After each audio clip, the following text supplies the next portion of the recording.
Quilters Newsletter TV, the Quilters community, is brought to you by Handy Quilter, designed by a quilter for quilters. Sulky, express yourself with Sulky and create with confidence. Brother, it's so easy with Brother at your side. And Quilt Cut, easy fabric cutting for quilters.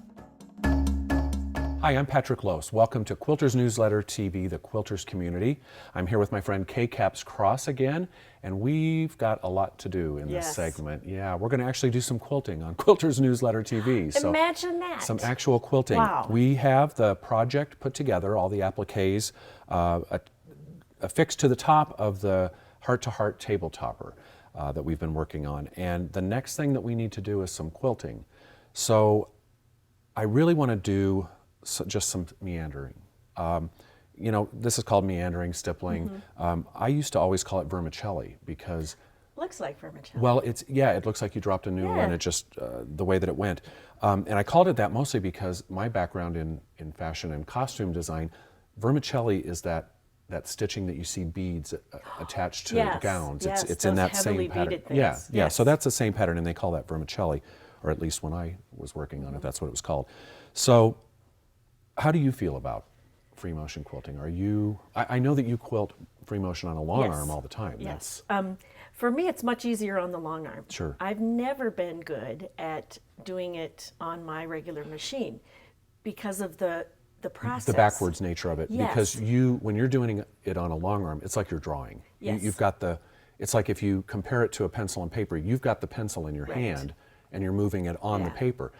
This way, the pencil's in your mouth, and you're moving the paper. That is kind of, that's a good way to put it. Yeah. And a lot of people can't get that switched around in their brain, and they feel completely inhibited and intimidated by doing it at a domestic machine. That's me. I don't anymore, and I got to tell you, it took me such a little amount of time to become comfortable. And I'm an artist, so I work with pencil and paper all the time, and that's how I'm used to it. But it took me, I would say, after I got started free motion quilting and stippling, it was about 3 weeks, and I really started, it clicks, and all of a sudden you know you can do it, and so you keep practicing more and more. You know, that's so interesting because you are the artist. You're the one that's very comfortable with the pencil. I am not. Okay. I've never been that comfortable drawing, and I can do it with the machine. Yeah. And not this way. Maybe you just need a great big machine to do that for you. I need a big machine to handle. Well, I'm going to go over to the machine and I'm going to just do some free motion quilting just to show you how I'm anxious to watch you do it. Okay, great. I feel like I unteach so many things when I go out to teach because so many people have their preconceived notions about how they should do this or that because of whatever teacher that told them. It's art. There are no rules. You do it your way. You do it the way that you're comfortable.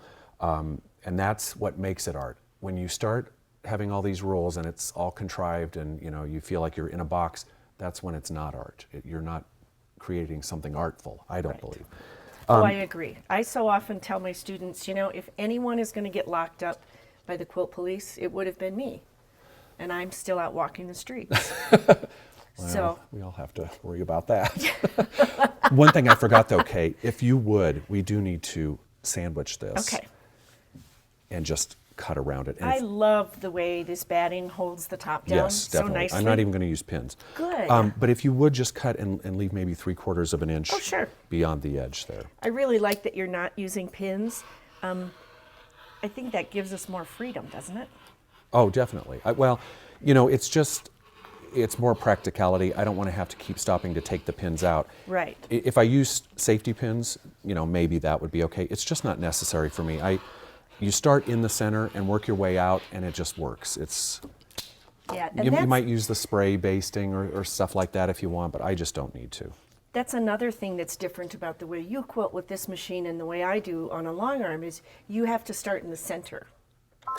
I just do, again, it's practicality to make sure that you're smoothing it. Right, and on the long arm, we don't have to do that. Right. So I don't have to think that way from the center out. Right, exactly. Yep, I can just start at the top and go. Well, I'm going to jump right into this because of our time here, our amount of time that we have. One thing that I would like to show you, though, the Machinger's gloves work really well for me. One of the things, when we work with fabric, our fingertips get really dry. Yes. And so your fingertips are sliding against the fabric and it's not working to your advantage at all. So I use gloves with the rubber tips just to keep, you can see there the... Yeah. Hey, I bet you could text with those too. Doubtful. I can't text as it is But without they're making gloves. those new gloves. I got know, some for I think my it's daughters. insane. And Okay, so see, I can move this around now easily. oh, that's with these, great. And you don't have to worry about putting lotion on your hands, getting that right, on your quilt. exactly. I don't want to do that. So we've got this all set up for a free motion, and I'm just going to get into it. And you know, if you have any questions or whatever, I sort of get into a mindset and just go. Great, and I want to that's kind of watch what you have to do. I'm going to bring it out from the point of one of the parts so that you don't. Oh, okay. So it's that's sort going of to be your invisible. origin. Okay. Right. So see, if I start at that point, then the satin stitching that I'm going to do later is going to cover that entrance point of the quilting. Oh, I see. All right. So let's see here. And here we go. Now, what foot is that you're using? This looks like a darning foot. Yeah. It's not my usual foot that I use, but And works you're going really to go well. right over the applique. Oh yeah. Well, in this case, I don't say that I always would, but it works really well in this case to do that. Yeah, and it's a different technique. When I do fusible applique, typically I'm doing more of a thread painting on it, so I'm staying yeah. just on the applique. The edge of the and you're applique or- incorporating the whole piece, which is a nice effect. Well, and I think, you know, if you do this, and I'm getting kind of linear here doing, and I am more of a, when I'm free motion or stippling or whatever, I do get kind of more linear. I don't turn all the time. But if you go over those appliques enough, which I've done, let's see, I'm going to get back to a heart here so that I can do that. But if you see now, I'm on the heart applique, and I'm covering that with enough density that there's actually no need to do any satin stitching. That applique is secured. It's not coming off. Right, which is typically what I would do. I wouldn't go back and satin stitch. I like satin stitching, though. I like the look of it, and I like buttonhole and, you know, blanket stitching. But the thing about this is that if you were, this is a table topper, so of course it's going to get some use and some washing. It's not something that's just going to hang on the wall that you don't have to worry about. Right, so you may want to secure that edge. Oh no, what I was saying was that I think, and I'm just going to stop right here. I think that that's enough stitching on the applique that you could put this in the washer, okay. and you might get a little bit of, you know, mild fraying around the edge, but I think that would just sort of add to the charm of the piece. You know, the satin stitching around it definitely makes it more, you know, finished and professional, and makes it look like it was embroidered. But there's nothing wrong with the look of this either. Yeah, no, I like that. And actually, the one time that I did satin stitching over my fusible applique, it was an accident. Oh, wow. Because I got my piece done and I wasn't happy with the look of it. I needed more of an edge. And So I that took happens, you know, I took accidents. the completed piece back to the sewing machine and then satin stitched through all of it. That's great. I mean, accidents are how most artistic things happen, I think. Yes, I agree. I'm just going to finish this one little section of applique heart and the little scrolls that go underneath, because believe it or not, we're going to do the satin stitching over this, you know, as a part of the quilting process. And people are always wondering why I, you know, would do the satin stitching over the quilting and, you know, as part of the quilting. And the thing is, you know, especially with, I'm going to run off the edge here, and okay, so I can just take that out. Whoops, I'm sorry. I need to cut the thread first. There we go. Oh, that looks great. So what we need to do now is the satin stitching as part of the quilting process. And the thing about doing a tabletop or doing wall hangings, it doesn't really matter if the satin stitching shows on the back. Your bobbin thread is going to show through your backing. But I always tell people, you know, if you have a table topper on your table and you invite someone over for dinner and they decide they need to pick it up and look underneath to see how good your work is, you don't invite them to dinner anymore. Right. You know? you simply say to them, I'm sorry I didn't invite you to the back of my quilt. Yes, exactly. So On something like this, I just don't think it matters to stitch through all the layers. I agree. You're going to have to, once you satin stitch, usually, now since I've done the meandering already, we don't have to do that, but if I had done the satin stitching beforehand with the tearaway stabilizer behind, I'd have to sandwich, then I would have to quilt around that applique anyway. You can't just run your meander up you to. wouldn't run right through that satin stitch. That would destroy exactly. it. So let's do some satin stitching now, Okay, just a good. little bit. Good. Now, are you going to use the same thread? No, not the same thread for satin stitching. We could use the same thread, but I want to change the color. Okay. And we're going to have to change the presser foot also. So let's do that first. All right. Okay, so one of the things that I haven't really addressed much about satin stitching, and we've done a lot of satin stitching here, but you have to have an open toe presser foot, because you have to have, with an open toe presser foot, you have a clear view of the needle. Right. And the fact that it's on the raw edge of the fabric as you're satin stitching like you need it to be.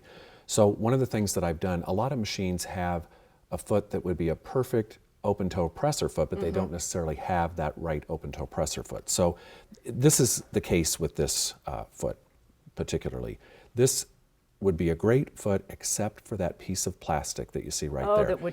That would really obscure your vision. Well, wouldn't it? and once you get it put on your, on the machine, the light from the machine turns it opaque. I can't see through that at all. There's a Then you glare can't on it. see anything. Okay. So it isn't the best presser foot to use until, if you can just get in there and pop that piece of plastic out, Oh, wow. then all of a sudden you've got a perfect, that's a perfect open toe Yeah, nice presser and foot. wide. Yeah, And, yep. it's still enough security to hold the piece in place, but you've got the needle area open like you need it to be. Plenty of space there. Yeah. Oh, what a So great I'm idea. just going to put this piece of plastic off to the side so we don't lose it, and put the presser foot on the machine.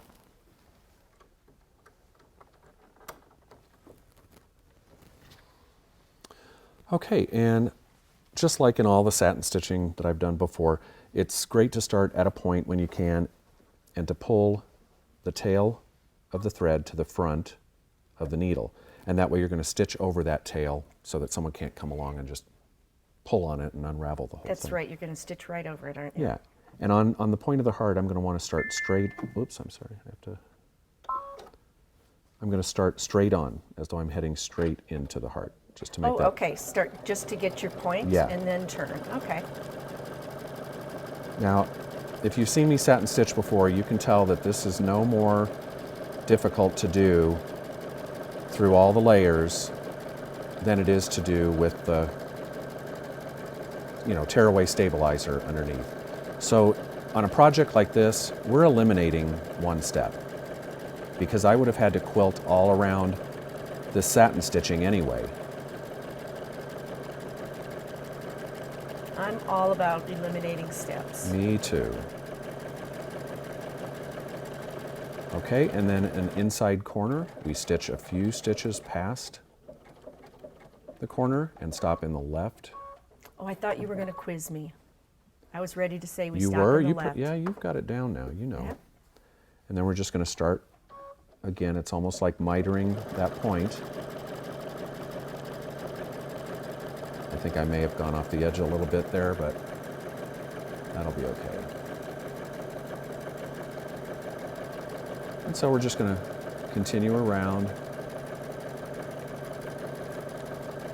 the outside edge of the heart, and then I'm going to show you a little trick here too for just kind of steering as you stitch, because the farther into the interior of the piece that we get, we've got a little bit of excess quilt top and batting and everything to deal with on the outside edge and in the throat of the machine.